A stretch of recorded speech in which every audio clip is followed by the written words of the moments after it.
Tingnan nyo yung ano, yung customer, oh. Ang dami. Hanggang doon pa yan sa loob. Walang katapusan niya, mga kabayan.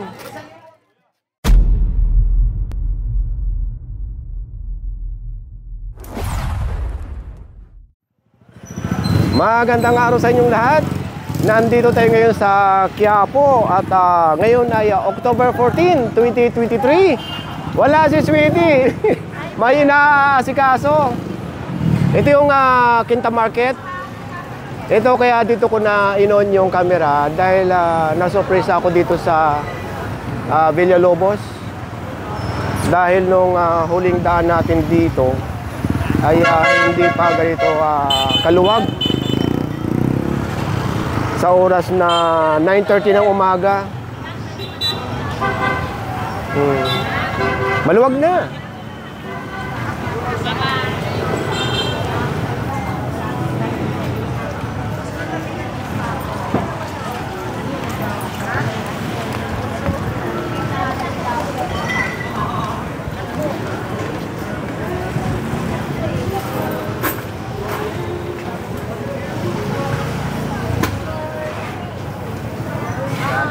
Kayo na ang humbos ka, mga kabayan, na yung diferensya ng mga presyo ng katulad nito ng mga bawang o kamatis sa inyong lugar.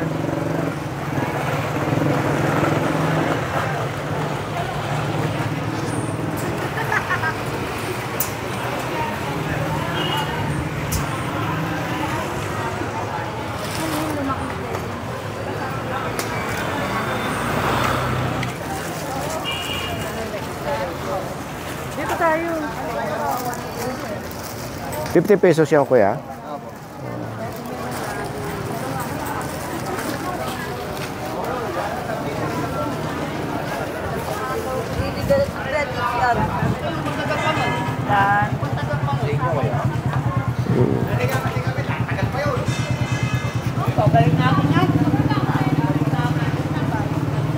Meron ditong magandang kainan or merindahan, mura lang.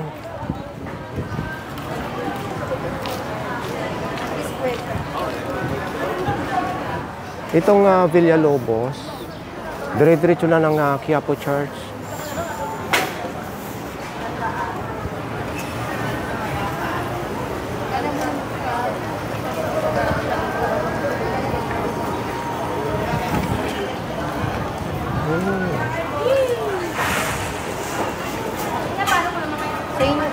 Hello, good morning.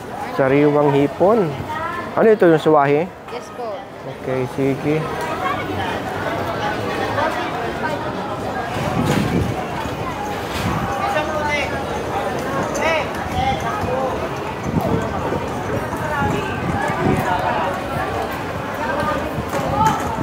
Dami palang mabibili dito. Open ka na, te. Laing, te. Yes po. Hello, good morning. Magkano sa crab? 550 po. 550. Yung babae sa lalaki, ibang presyo? Pareho lang naman po kasi wala tayong masyadong babae dito eh. Puro lalaki? Yes po. O yan, mga kabayan, naku, namimiss ko si Sweetie. Kung andito yung bibili na. Po 450 po tayo dito sa medyo maliliit. 450. Kilo. Sige. Nalilipat-lipat kayo ng pwesto? Dito talaga malapit lang sa simbahan. Dalhin ko muna kayo dito sa may loob ng Quiapo Church bago tayo bumala.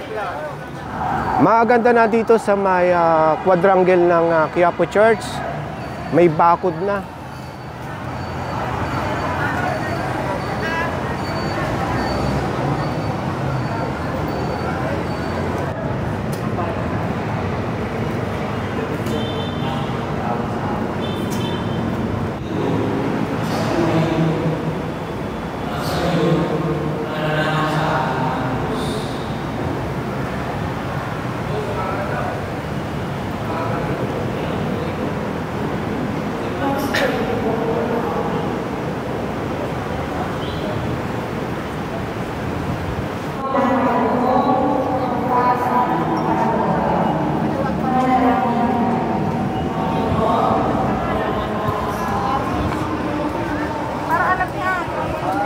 So ito yung Villalobos. Ito yung Hidalgo. Ngayon, kung sakaling galing kayo ng Quiapo Church, kanan kayo dito sa Hidalgo. Dito nyo makikita yung ano lang, kayang-kaya sa bulsa yung mga pagkain. Kaya naman pala organized. Ito, kapipintura lang. Talagang hindi na sila lalampas sa guhit. Kabilaan.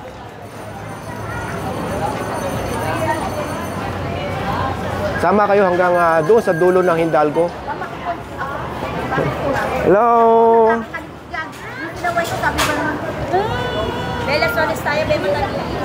At itong papunta ng Evangelista, maganda na rin, oh. Organized na. Gilid ng simbahan.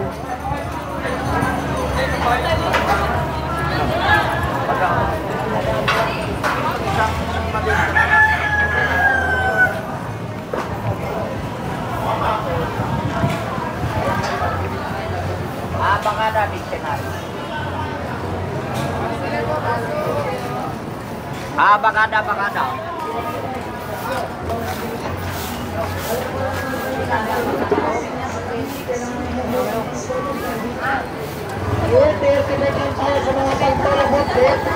Mura mga gulay dito. Lang niya, wala na 50, tatlo, 100 na sa mga pagtulog mo.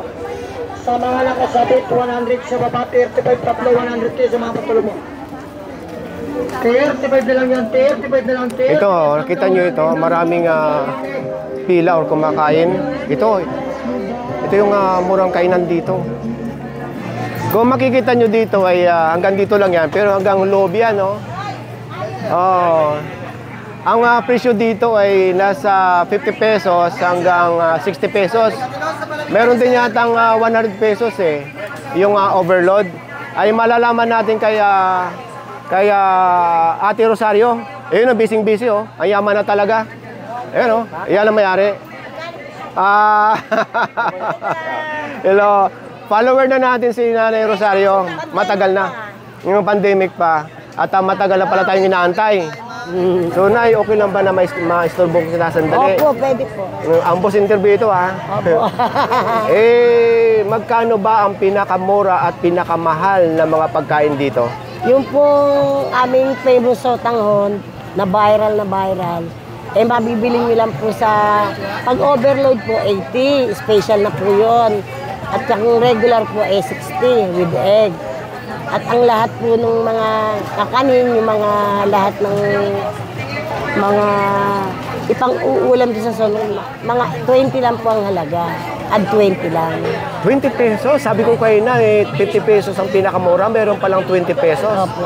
Saan dito yung 20 pesos? Halimbawa po, pag kukuha po kayo ng puto, kakaning bibingkang may latik, 20-20 lang po yan. Okay. At saka po yung lumpiang toge. Ang mineral lang po namin 10 pesos lang at ang gulaman po namin special 10 pesos lang din po. Okay. Tapos, anong oras ba ang open ito? Nagbubukas po kami, kilala na po kami ng mga suki namin. 8 to 8 po. 8 ng umaga ang bukas, 8 din po ng gabi ang sara. Dahil na bagay nyo po, kilala na kayo dito ng mga suki ninyo, kailan pa po kayo dito? Nag-start po ang famous sotanghon po 2017. 20? 17. Tapos Ah, nag-pandemic po. Doon ko kayo napanood. Sa dalawang taon na pandemic, ang dami niyo napasyalan. Oh, so ibig sabihin na Rosario, ang pinaka-trademark nyo dito ay famous sotanghon. So ayun siya. Ito mga kabayan. Yan po yung viral. Oh. So magkano yan pag halimbawa regular order na Yun nga po, 60 with egg. 60 with egg na yan. Tapos overload special, 80 po. Ilang food po ba ang pwedeng pagpilian dito? Ang bestseller po talaga namin dito, yung sotanghon. Sotanghon. Additional lang po yung palabok, at saka yung mga kakanin, siomay. Yun po yung binabalik-balikan dito, yung famous sotanghon.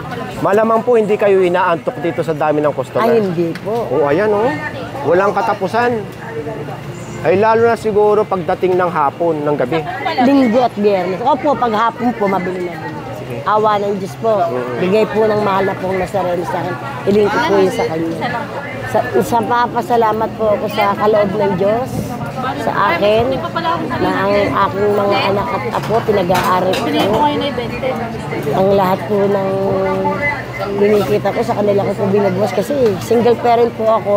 Matanda na ako. Hindi ko na lang po lahat ibinagwas ang grasya ng Diyos sa aking mga apo, sa aking pamilya.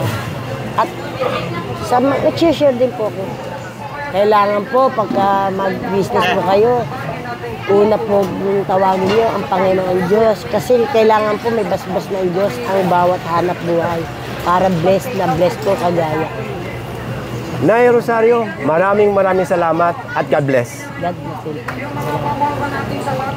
Oh, ayan. Saan po mga kasama sa galaan? Tingnan nyo naman. Saan pa kayo galing yan? Sa Pasig pa po. Oh, talagang dinadayo nyo na ito, no? Pasa mo sa Okay. Okay. Okay, sir. Maraming salamat, ha. Kita-kits tayo ulit, ha. Okay, ma'am. Okay. Tingnan nyo yung yung customer, oh. Ang dami. Hanggang doon pa yan sa loob. Walang katapusan niya, mga kabayan. Okay, tapos na tayo dito at sama lang kayo dahil malayo pa ang lalakarin natin dito sa Quiapo. Marami pa tayong makikita dito. Maghapon tayo ditong gagala. Yun nga lang, iba't ibang part ng video, ha? Kaya sama lang kayo.